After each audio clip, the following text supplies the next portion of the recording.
Në njësinë administrative të Novoselës u mbajt mbledhja shtabit emergjencave civile për situatën e vështirë të krijuar nga dalja e lumit Vjos nga shtrati. Mbledhja u drejtua nga Ministri i Mbrojtjes Spiro Vëngo. Autoritetet më të larta kanë hartuar planin e masave për fshatin Fitore, Bishan dhe Novosel, të cilët janë edhe më të rrezikuar. Ashtu, sipas Ministrit Vëngo, janë rakorduar skuadrat në teren për të ofruar ndihmën si në infrastrukturë, ashtu edhe në shëndetësi, nëse do të jetë nevojshme. Kuotat maksimale të Vjosës tashmë kanë sjellë alertin tek të gjitha institucionet.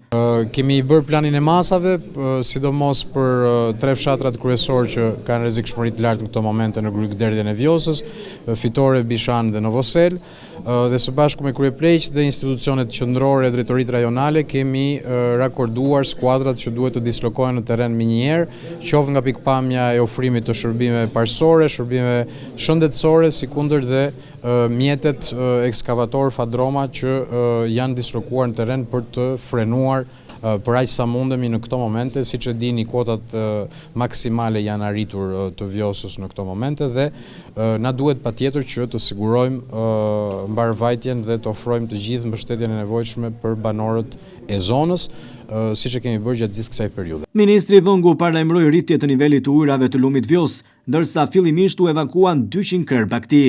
Të gjitha shërbimet janë në gatishmëri të plot, theksoi ministri gjatë mbledhjes së shtabit të emergjencave civile. Presim rritje të niveleve të ujrave, presim të vijojmë operacionin e nisur në orët e para të mëngjesit për evakuimin e baktive.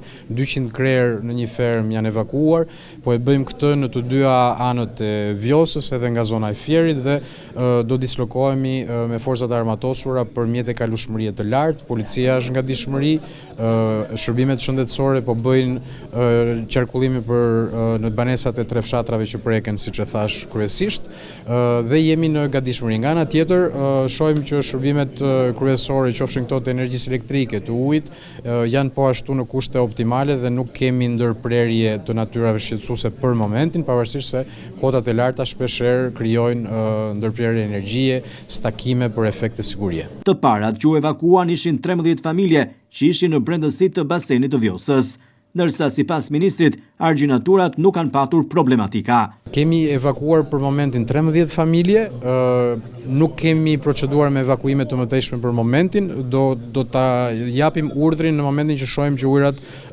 kanë rrezik të depërtojnë përtej argjinaturave. Argjinaturat kanë mbajtur për momentin, qoftë nga ana e Fierit, qoftë nga ana e Vlorës, janë bërë përforcime, ju e dini shumë mirë, edhe gjatë muajit nëntor. Kanalet janë pastruar vazhdimisht, bashkia ka bërë një punë në terren që realisht është për t'u lavdëruar dhe jemi në kushte ku mund të menaxhojmë dhe të administrojmë këtë situatë. Duke ju përgjigjur interesimit të televizionit 6+1 Vlora për evakuimet, Ministri i Mbrojtjes Spiro Vëngo theksoi se gatishmëria është maksimale, mjetet janë pranë banesave dhe do të bëhet evakuimi nëse do të jetë nevojshme.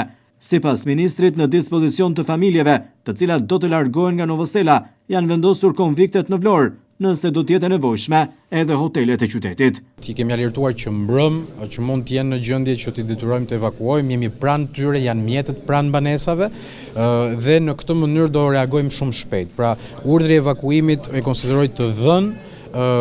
Kemi akomoduar banor në konviktet e qytetit, kemi gatishmëri të shprehur edhe nga hotelet në rast se do duhet të evakuojmë më shumë banor. Jeta është përparësia jonë tani dhe infrastruktura kritike për të krijuar dhe vazhdimsinë e shërbimeve publike. Pas mbledhjes së shtabit të emergjencave civile, Ministri i Mbrojtjes Spiro Vëngo ka zbritur në teren, ndërsa ka parë nga afër edhe një herë situatën e lumit Vjos, si dhe ka testuar gatishmërinë e qendrës operacionale të emergjencave civile. Ministri i Mbrojtjes ka diskutuar me përfaqësues të emergjencave civile rreth situatës dhe masave që tashmë janë marrë, si dhe planit që është vendosur në zbatim.